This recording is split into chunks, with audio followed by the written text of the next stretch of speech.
Hi guys, before we begin this episode, I just want to give a little PSA. The place we are covering today is not open to the public, and the owner has had trouble with trespassers in the past and will arrest you. So please do not go and try to visit this location. We need to respect the family and the property. Thank you. Thanks.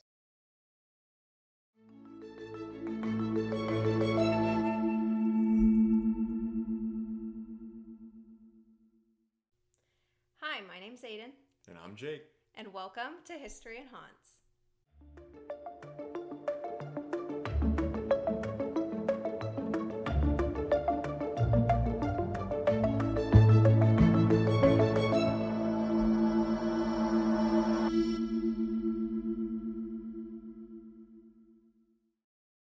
Hey, everybody.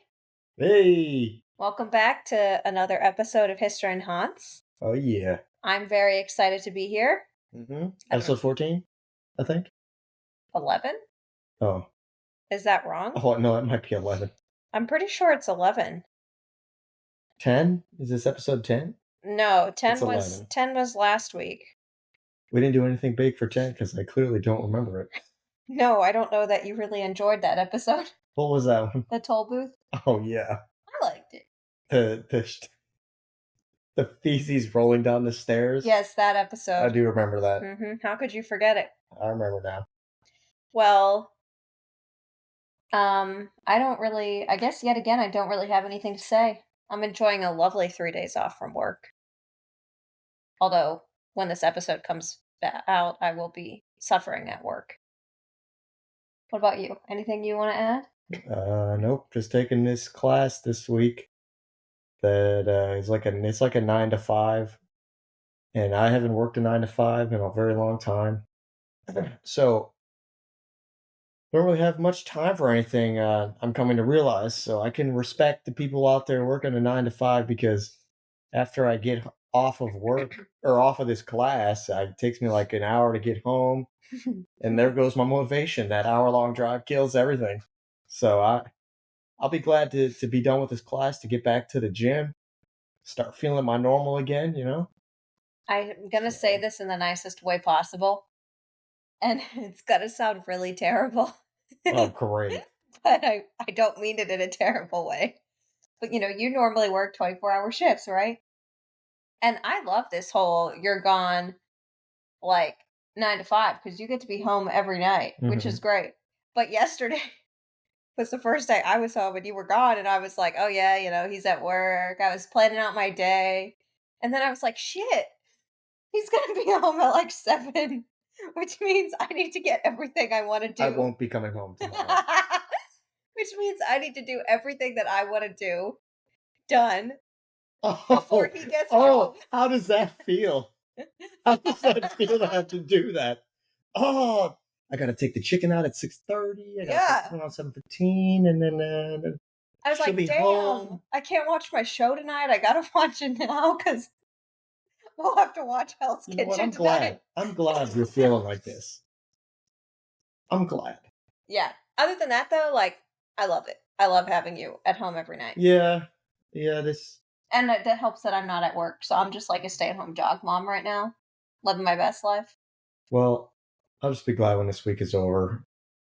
Yeah. To get back to my regularly scheduled program. Yeah. Yeah.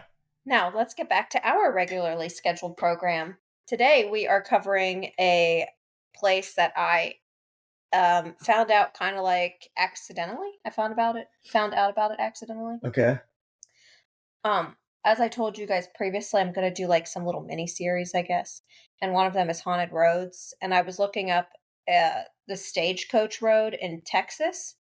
And a Stagecoach Road was mentioned within an article about this place. And then it popped up and I was like, oh my God, this is in the state we live in. How cool.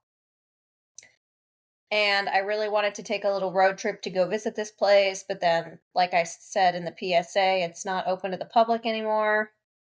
So I wish I found out about it sooner when it still was open to the public. But either way. Well, how long ago was that? I don't know. I talk about it at some point. before the people died, like in 2018, I believe. Oh, so it's recently. Yeah, I found this guy's phone number to call him and like all these things, and then I found out he was dead, and I was like, oh. You don't have the new guy's phone number? No, I do, but he's a little more private. You haven't called him? No. To ask? He was going through some family stuff at the time. Oh, well, maybe you should ask. Hey. This was like 3 years ago. You found his phone number 3 years ago? Yeah. Don't ask how. It's like that time. Okay. Remember that house? Yeah, I'm definitely not coming home tomorrow. Remember that house that I used to drive by on the way to see Misty? I do remember that. And how I found those people's addresses and phone numbers and where he used to work. Mm-hmm. And you called the number I did and call talked the to the lady? I did. She said I could go out there sometime. Basically. Yeah, and get murdered. She No. wants to go take a tour of a house, a private house that people are renovating. And there's a man there. It was a man on the phone, right? No, it was his wife. Oh. This girl stresses me out, man. She's gonna just stop by for a visit with this man and wife at their house. You could come with Take me. a tour of the place. Listen, guys, it's a beautiful house. It has a It is one of the ugliest houses I've ever seen. It is running down to the ground faster than a meteor coming to Earth. That's because you don't have, like, the vision. There is. No. Let me finish. I have the vision of this house back in the day, in its glory days. It has a wraparound porch. It has the original lead windows. It has a beautiful front door. And it has the old, like, detached kitchen. But they've built, like, a connector to it. But, like, it's so cool. I love history. That's why I have a history podcast. You could come with me, though. Nope. They'll just let me get murdered, maybe? Yep. I thought maybe she'd bake me cookies or something, and I'll bring her cookies. I never called her again, though. Probably for the best. Maybe. And I don't drive past the house anymore, so, like, the allure isn't there anymore. Anyway. Leave those people alone. No. Let them live their life. I was going to tell him about you because he was a retired firefighter. You know what's funny is... What? Firefighters don't care about other firefighters. Okay? Yeah, but leave those people I feel alone. like the old ones do. They don't. He's old. They could care less. He's Couldn't care less. There we go. Good job. I'm definitely not coming home tomorrow.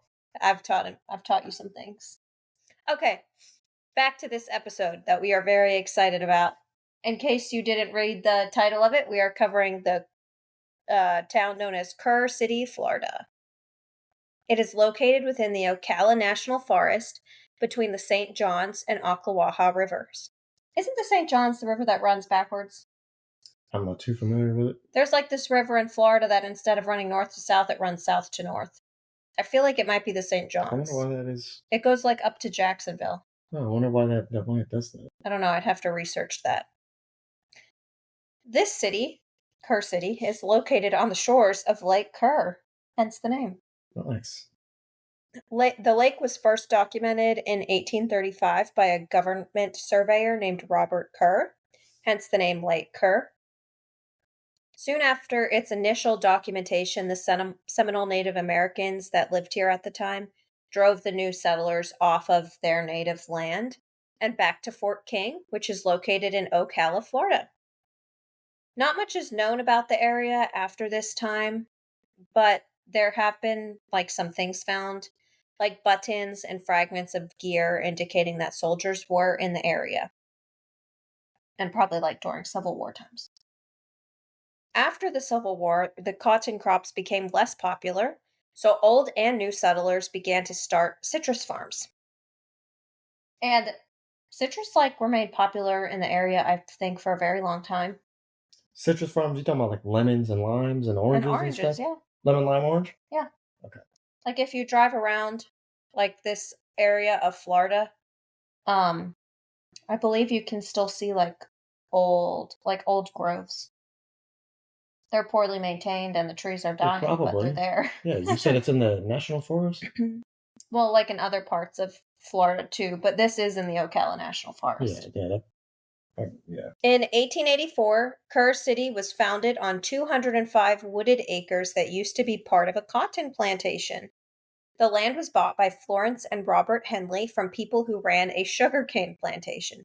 Just plantation upon plantation. Well, that was the thing back in the day. Yeah. It was said to be a Quaker settlement. You know about the Quakers? Yeah, like the oatmeal I eat every morning. I Is that what you're talking about? don't know if that's named Quaker brand? No, like the Quaker people. It's like a religion. They're very peaceful and they wear like I've never heard of that. plain clothing. They talk in like special tongue, like it's like English, but like thee, thy. If you watch Outlander, there's Quakers, and they don't believe in fighting, like wars. Okay.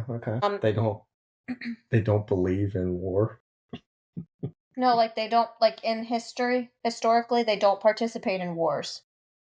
They may go be like a doctor there, but they will not fight. Oh, okay. Isn't that the same as like is Jehovah's Witness the same thing? No. They will not fight in war. I don't know about Jehovah's. They will be imprisoned. No clue. All I know about Jehovah's is the blood. Yeah. I want to say their thing is with the war too. I don't know. Like they get imprisoned because they do not participate in war like in other countries. No clue. No clue.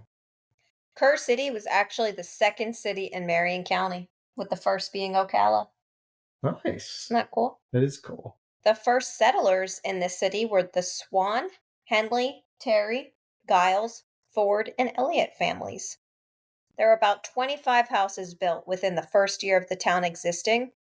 Most were 1 to 2 stories and had wooden signs with a last name to identify who lived there. Most were plain because the families were Quakers, so nothing too ornamental.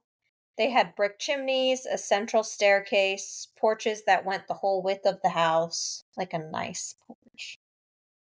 And they even occasionally had a rear porch. They had wood stoves that acted as a source of heat and a cooking method, but they were later replaced with fireplaces. And some had a hand pump for well water on the rear porch, and that you can still see a few of them at the houses. Oh, really? Yeah, I'll post pictures.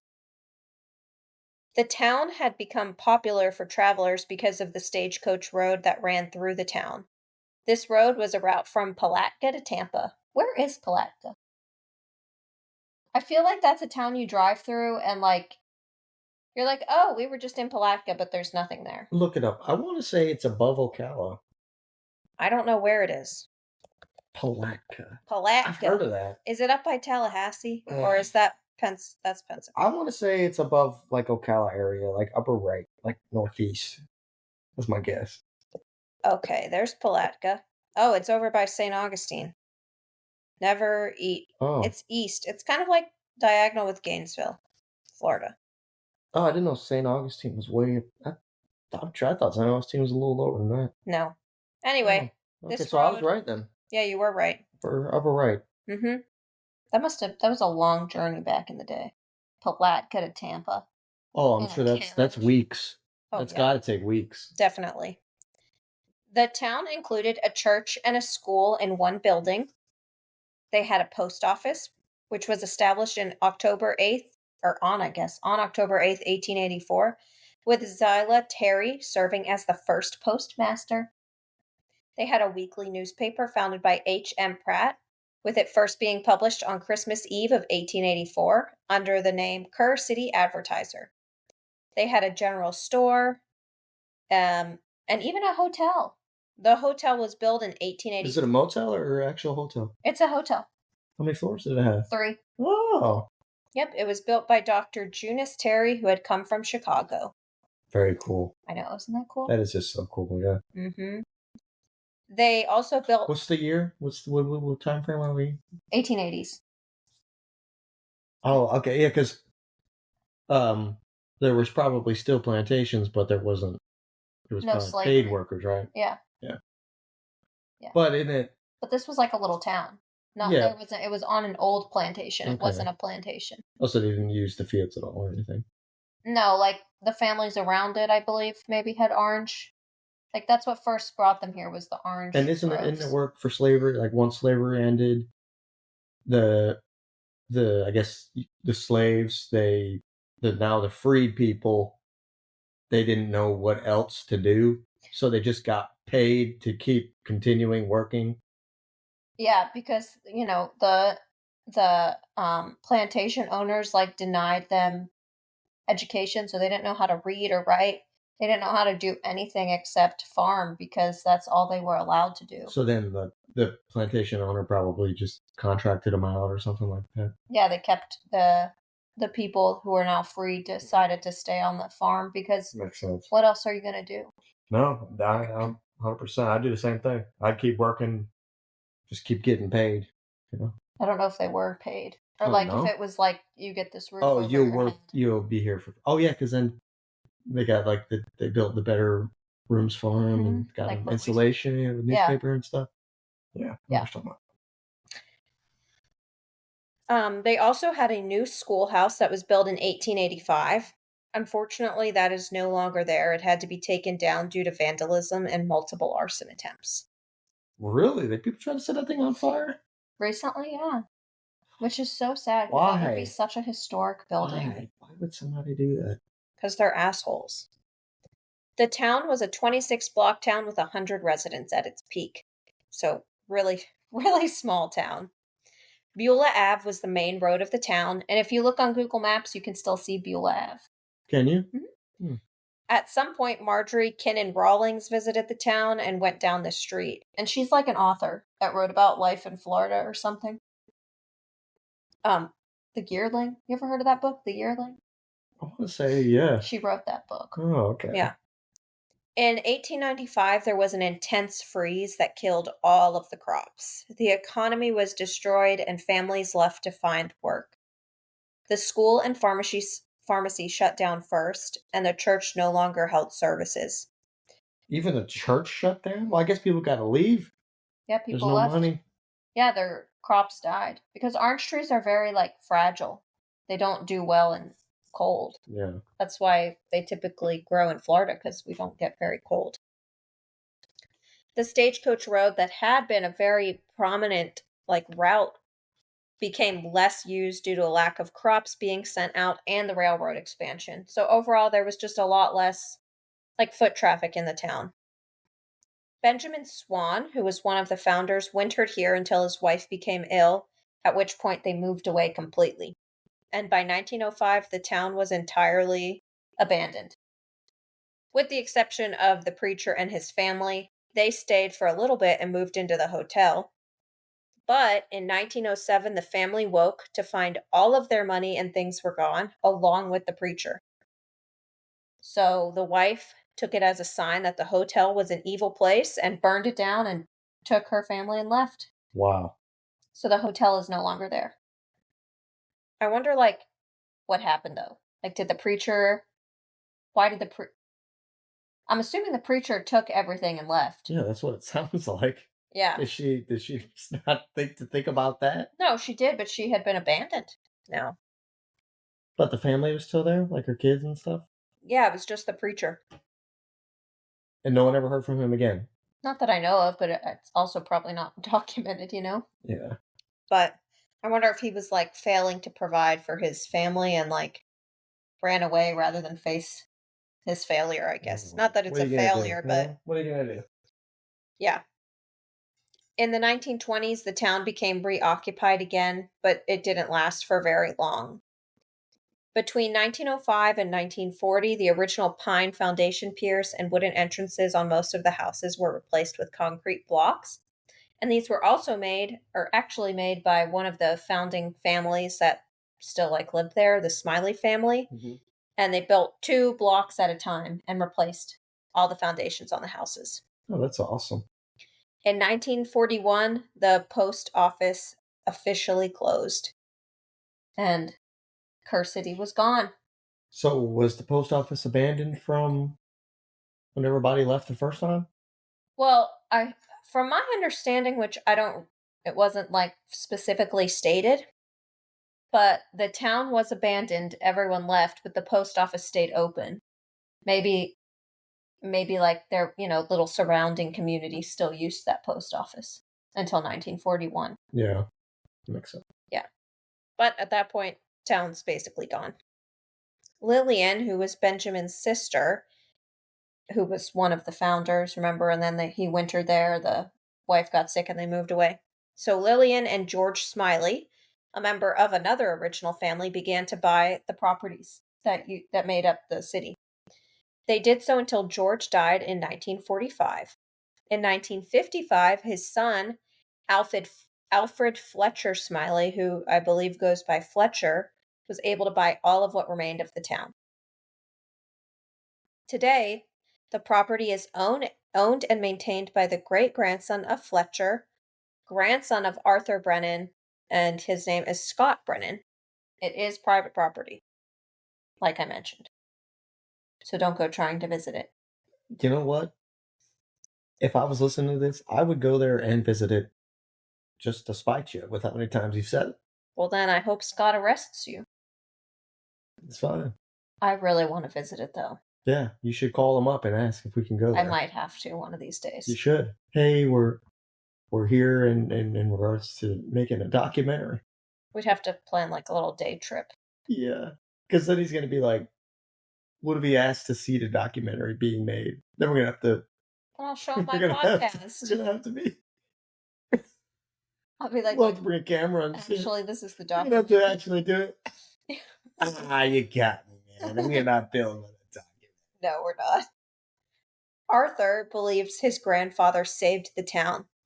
Fletcher was an engineering graduate from Stetson University, so real smart. That is a smart man. You know, I almost went to... No, I didn't almost go there, but you know I visited Stetson University? Did you? Where's that at? I don't know. Somewhere. Really? You don't know where it is? I don't remember. That's how much I hated it. It's somewhere in Florida. Oh, is it really? Yeah. What was wrong with it? One, it was really expensive because it was a private school. Like more expensive than the one I went to. Yeah. Two, the tour guide just sucked. He just seemed like he didn't like it there. And then three, he complained about the food. So I'm like, oh. It was like a student showing you around? Yeah. They have students show you around. Oh, you're right. And then 4, there were no, like, really, you just made that big slurping sound? Final reason I hated Stetson University was because they only had communal bathrooms. What does that mean?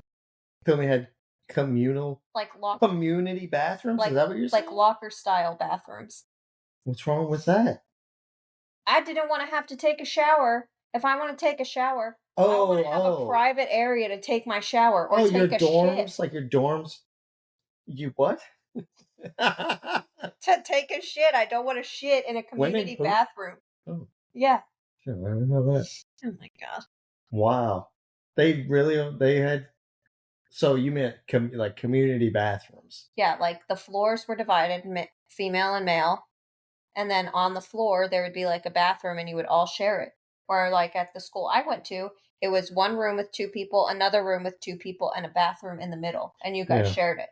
What's wrong with just having your own bathroom per dorm? You know, like hotels do it. You know, every hotel room has their own bathroom. Why can't college dorms be the same way? I don't know. I think some of them are older, though, like the dormitories at some schools. You're right. You know? Most colleges have been around forever, man. Clearly Stetson has. If this man went to it back in the whenever. If he died in 1945, he had to have gone to school a long time before. 1920s, maybe? I don't know how old he was when he died, but even the 1800s. You're right. I was thinking he died at 40, then he'd be about 20. He probably died later than that. Yeah. So Arthur believes that his grandfather saved the town because he installed lightning rods on the trees in the 1920s to prevent fires from starting, and this helped to preserve the wooden buildings. Arthur and his wife, Gwen, they lived in the town from 1957 until their death. They were able to get 5 out of the 14 buildings on the National Register of Historic Places, which is nice because I believe technically that should offer them a bit more protection. Like historic houses that are on that list, you can't do certain things and you have to get like improvements like verified. So it should help. Arthur was able to collect a few of the old school desks and even some kerosene lamps used by his great-grandmother. Most of the buildings that are still standing are along the old Stagecoach Road. And Arthur loved the little town.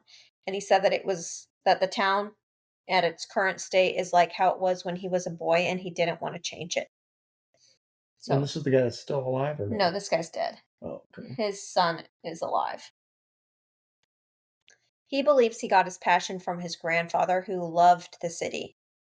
He used to rent out some of the homes to vacationers and relied on word of mouth to get customers. But sadly, he dealt with thieves and arsonists, so he had to become much stricter, but still loved to give people history lessons and show them around the town. That's a good guy. That's a good guy. I know. And the picture, I'll post the picture of them, but they just look so cute. The old couple in front of their little house. Adorable. But that's why I would have loved to meet Arthur.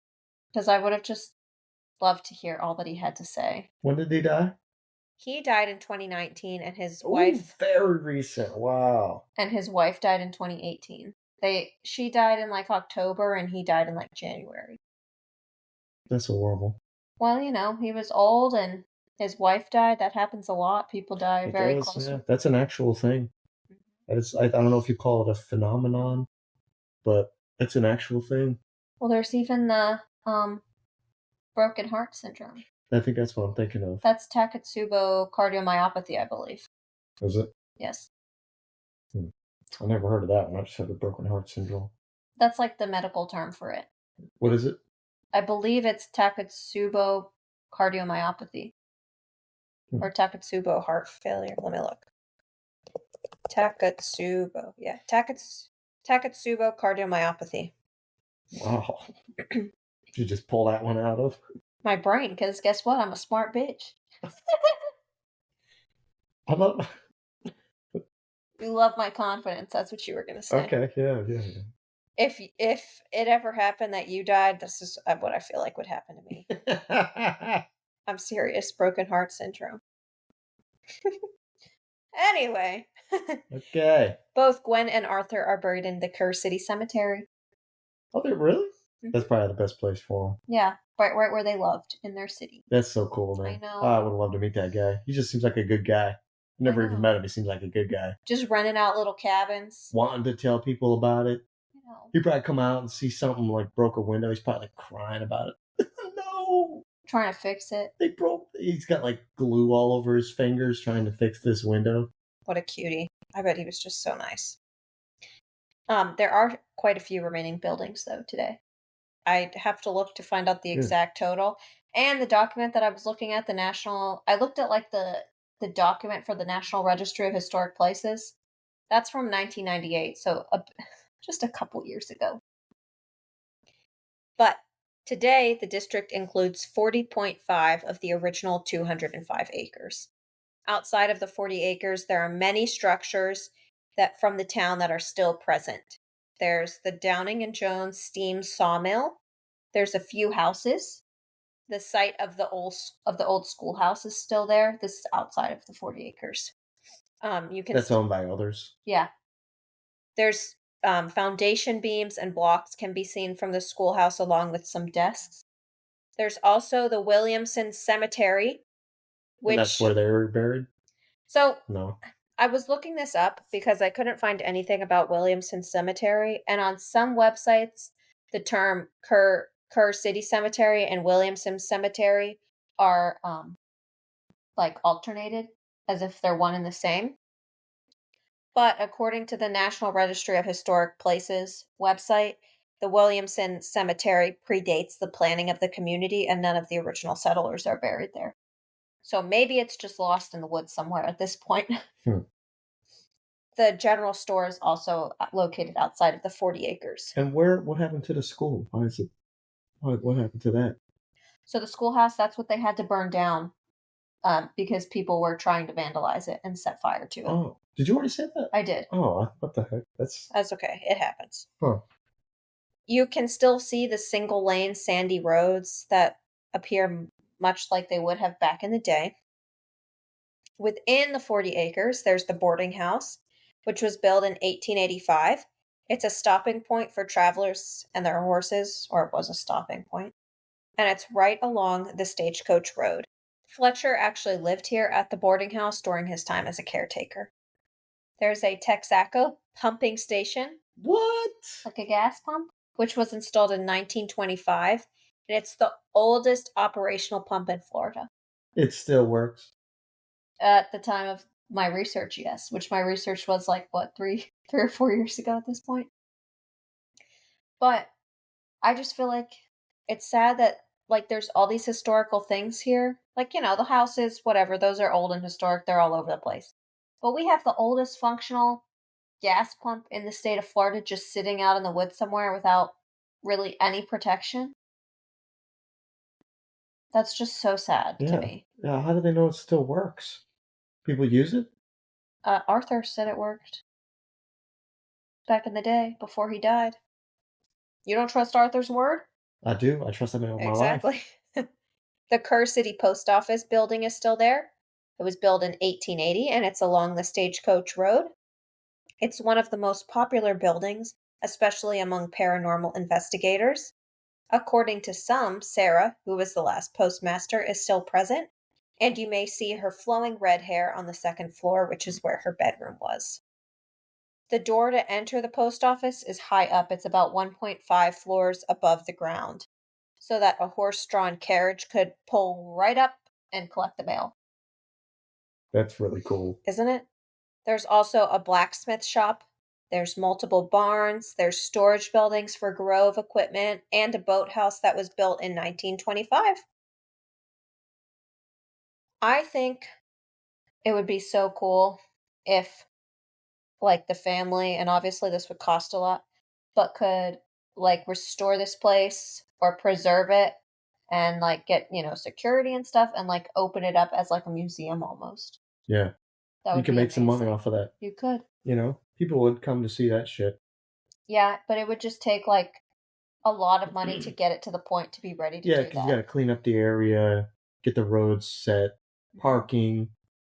Well, even leave the sandy roads. Like, that's so... yeah, but that adds to the character. Yeah, like just clean around, Mm-hmm. I'm sure there's debris everywhere. Oh, yeah, overgrown grass. Yeah, clean the buildings off. There's probably grass growing up the sides of them and stuff. It would be cool if that could be done. One day, if we get famous, we'll create a GoFundMe to do that. Sure. And then we can go visit it. I just think it'd be so cool. Sure. When tours occurred with Arthur, visitors reported strange sounds, apparitions, chills, and feelings of an otherworldly presence. Arthur always attributed this to old age or nests of squirrels or mice in the attics. What a cutie. Mm-hmm. I just picture him out there. No, there ain't no ghost. That's just them damn squirrels in the attic. That's what I picture him like. Grace, this is the story of Grace. She was 19 years old and buried in the cemetery, and it said that she is still out there looking for her family. On one website called Find That's the one with the preacher? No, this is just a random girl that's in the cemetery. The Find a Grave website lists her as 28 or 29. However, I couldn't make out what the headstone reads. And it's one of those years where it's like 89 or 99, and it's hard to tell if it's an 8 or a 9. Mm-hmm. So that would account for the 10-year difference. Today, unfortunately, Scott deals with the same issues that Arthur dealt with. He deals with arsons and vandals, and he is not afraid to have people arrested for trespassing and has done so numerous times. I cannot believe that. I know. And who damages these buildings? Why? Do crackheads go out there and just start, start terrorizing things? I know kids probably don't even know about it, so I don't think teenagers are going to be running out there. No. I don't so think like it's teenagers. Who is vandalizing this town? Well, I don't know if you've heard anything about the Ocala National Forest. I've heard a few things. That, that's like, there's a bunch of drugs out there and, like... Yeah, but I don't think a crackhead... A cult's like, oh, we're just gonna go burn down the city. People on drugs, they may go out there, hole up in the house or something, and... Meth makes you do crazy things, man. I know. Oh. You know personally? Yes, I do. So... Anyway, I think it's probably just a bunch of assholes who are... Why do people burn down anything, I don't know, man. It's because they I get just feel away from it. it's a tucked away little town, so In the middle of a forest. I don't see who is finding their way there. It's very easy to find, though. Well, yeah, but it's like, who's going to know what that is? There's a sign on the side of the road that says Kerr City. I don't know if that's there anymore. But it might not even be that they find it like intentionally. They might just be wandering in the woods and stumble upon it, you know? People are assholes. Part of the reason that Scott is so adamant about trespassing people and arresting them is because the remaining Brennans, including Scott, have made a promise to their family, to their parents, and grandparents, I guess, and everyone who really loved this town in the past, that they would do their best to keep Kerr City preserved, either themselves or through people that they hire. So, I guess by not allowing people there, he's doing that, you know? Yeah. Anyway, that was more of like a ghost town, not really any. I mean, there's some haunted possibilities. You're just going to say at the end of every podcast, it wasn't really a haunted. Maybe we need to rebrand to just history podcast. History, yeah. Well, I just feel like this place specifically, though, it's just like a ghost town at this point. Yeah, no, that's cool, man. I love this place. I would be very protective of it too, just because I would be too. I would be out there. Cool. I'd be out there waiting, honestly. Waiting if I didn't have a job, yeah. I'd be sitting up there in the post office on that second floor, waiting for anybody to come on by. I would just love to help Scott like clean up the place and get appropriate security I'd become a police officer just to do that. And then when I'm off duty, I could still make an arrest. I'd have everything ready to go. Yep. And also, how cool would it be to be able to buy like the surrounding land that has those other buildings on it to like get it all back together? Mm-hmm. Yeah, but good luck nowadays. Yeah, I know. Telling somebody to give up their land. Yeah, especially because there's like little houses out there, and it's prime location on a fucking lake. Yeah, in Central Florida. Yeah. Yeah. Although I don't know, isn't Kerr City? I don't know where it's at. It's in some. If it's in the Ocala National Forest, it's in the middle of nowhere, probably. So. Well, no, I think it's over there by Salt Springs. Oh, I don't know. Yeah, I think I've never been out there. I want to say it's over there by Salt Lake City. Salt Lake City's in Utah. Salt Lake Springs. I don't know. Look it up. I want to say there's a salt. You know, just because something's named something. No, it's not Salt Lake. It's Salt Springs. Salt Springs, Florida. Yeah, I think. Yeah, look right there on that picture. Oh, I think it's like right there. Oh yeah, guys. Yeah. Salt Springs. It's like Lake Kerr is literally right there. I know stuff. Wow, you do, but Kerr City's over there. Yeah. That's more to the left. Wow. Anyway, I can't wait for you guys to see pictures of this place because it's just so cute. Yeah, I'm excited to see pictures of this humbled man. I know. I'm going to show you right after we hang up. That's fine. Stop recording, whatever you call it. All right, guys. Well, thank you for listening. I hope you enjoyed this episode as much as I did. You can find us on Instagram. We have YouTube. We also have a Gmail. All of that is in our podcast or our episode description. We'd love to hear from you with questions, comments, recommendations. If you've ever been to any of these places, we'd love to see pictures and hear about your experiences. Or go to Kerr City. Let us know how it is. Don't go to Kerr City. Go to Kerr City and see how it is. Anyway, I'd love if you rate, reviewed, and subscribe to our podcast. That will help. Oh, and turn on notifications. Lots of things I want you to do. But that's how you'll help other people find our podcast. Anyway, the hint of the week. I almost forgot. Oh my goodness. How could I forget? And you didn't even remind me. I'm sorry. I was too busy writing down the checklist of shit you need me to do. All right. Next week, we're going to Pennsylvania. And we're visiting an asylum. Oh, wow. And that's your hint. Which one is it? That one.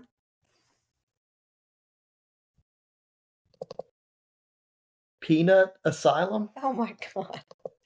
All right, guys, until next week. See ya. Bye.